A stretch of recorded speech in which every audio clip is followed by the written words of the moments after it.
Welcome Libra, it's your Sagittarius full moon 2 week forecast for the ascendant, the sun, or the moon. On the 31st of May, the second of the two full moons of this month, a blue moon occurs in the free spirited fire sign of Sagittarius.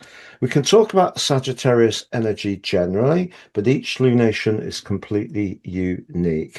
On the screen is this one, but from a purely Libra viewpoint. I'm going to unpack this for you and also the other planetary influences.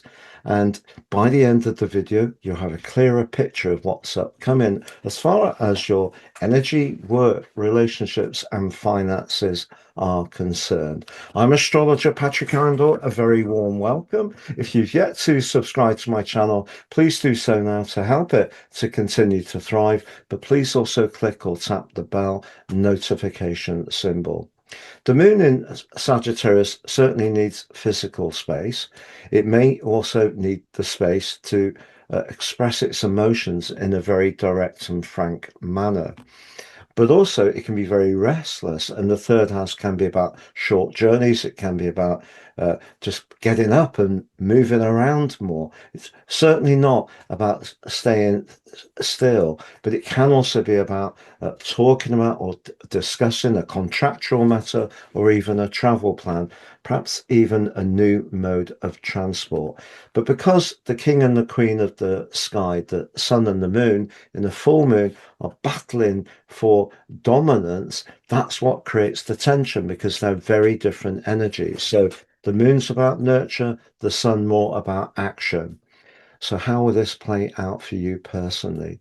Well, let's just think about all of those energies in Gemini, because Gemini energy is quick and it's also very nimble. But because Uranus is in this part of your situation now, it could make you a lot more outspoken. Uranus can be the rebel, but it's also the ninth house, a desire to open up our world and not be so caught up in routine. Mercury, the planet of communication, is the most dominant player in the whole chart. So there's going to be a lot of thinking, a lot of interaction over the next 2 weeks. But because of the more emotional energy of the moon is in a tense angle to Mars, Mars in the sign of Taurus can really give us a much greater appreciation of value, money, perhaps around intimacy. It can be about desire because it's in the eighth house, but that's in a perfect quincunx with the moon. So any quick discussions or movements, or if we pledge to do something, we make a commitment, we write something down, we send an email, we agree to a contract, we mustn't do it in a rush because Mars could make us a lot more impetuous. And one of the things with Libran people, myself included, is we often take our time to weigh things up. But the ruler of the sign of Libra, Venus, is being crunched by Saturn on this event. And Saturn's in the sector of relating, Venus in the part of the chart to do with the connection to the world. So it can be about work. So it may be a professional relationship that just feels more tense, highly charged, and maybe there is some politics going on. And it is therefore important to try to keep that air sign detachment and not get too caught up in the moment.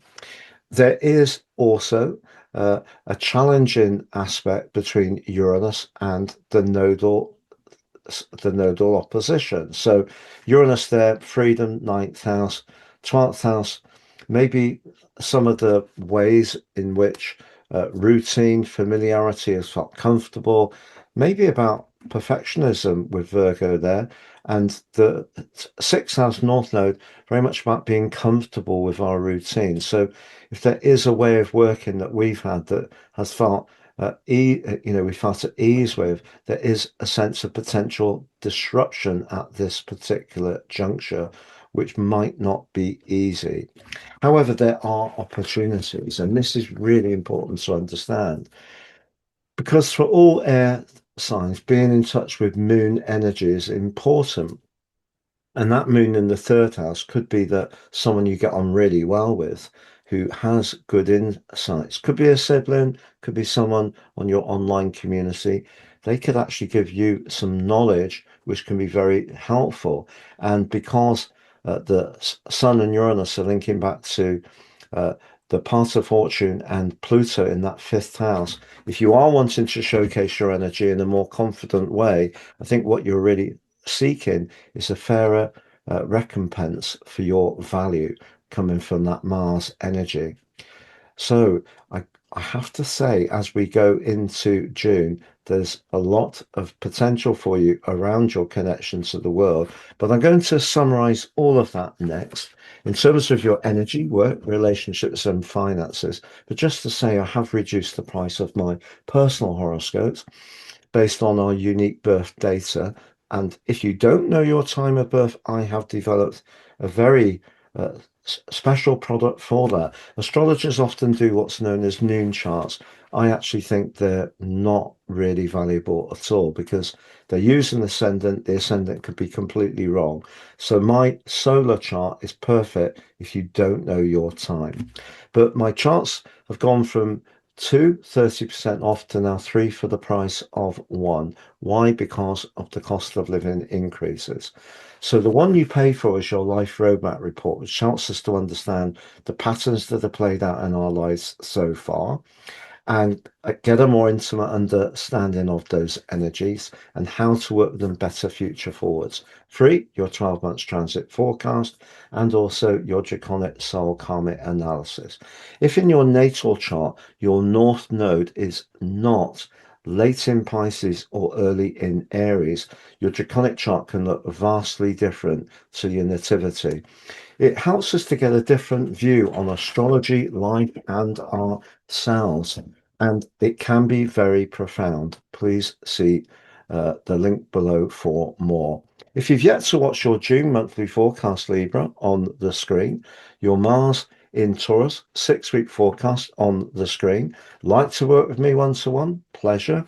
I work with people the world over. Please see my testimonials below.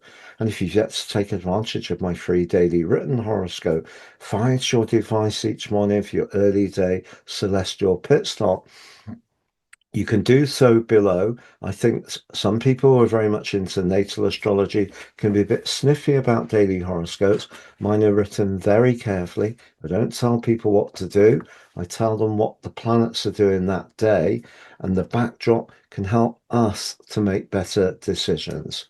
So to summarize, I think around any kind of written or verbal communication or any kind of travel plan, don't rush, don't be too impetuous because you really need to be conscious of what you're committing to.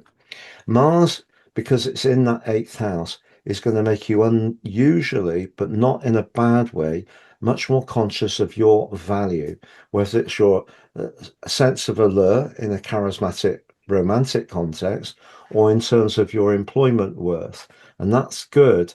But it also, because it is in a quincunx with the moon, could see you try a bit too hard to get what you feel is rightfully yours.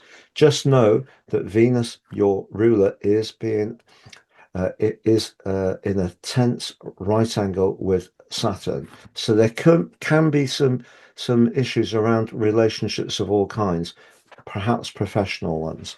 How this will make you feel from an energetic viewpoint, I think if you are needing to change routines that have served you well for a long time just because of the way the world's changing, it could make you feel a bit stressed. However, as far as your professional hopes are concerned, if you're open to doing fresh and different and new things and going with the flow, you could even be leading that, and that can be very exciting. But there still may be someone at work that needs a little bit of careful handling. Don't try too hard. As far as your financial situation is concerned, a big breakthrough can come in terms of success from week 2 in June. So you've got that to look forwards to. And Mars is certainly giving you a greater sense of your self-worth and can make you more assertive in any conversations you have. But as I mentioned, just don't push too hard. As far as your romantic situation is concerned, with Neptune still on that seventh house cusp, that's very mesmeric. is in a lovely link with Uranus. And because Pluto's in your fifth house of romance, along with the path of fortune, if you can change things up in an existing relationship and perhaps travel somewhere, get off the beaten track, just do things much more spontaneously, that's going to be a good thing. If you're in a relationship that's going not so well, I do think that that's Saturn square with Venus suggests that maybe it feels to one or both of you that the other one wants to have the upper hand, and that may be something that needs to be worked through. But if you're footloose and fancy free, you could meet someone in your professional role throughout June. So it's been a pleasure being with you, Libra. Thank you so much for joining me. All the best for this blue moon, and look forward to seeing you again soon.